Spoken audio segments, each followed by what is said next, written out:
Turističko-avanturistička humanitarna organizacija Plava krava je ovog jutra organizovala umjesto jutarnje kafe jedan dan kako bi mogli da pomogu jednoj slatkoj maloj djevojčici da može da nastavi da živi ovaj lep život.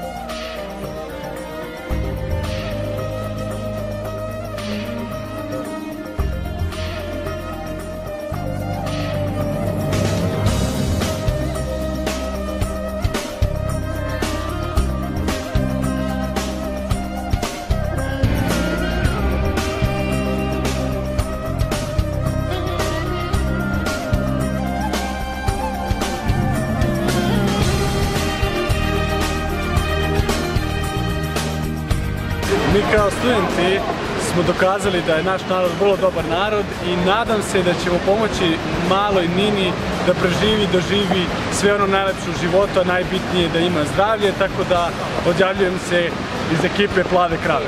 To je to, vidimo se.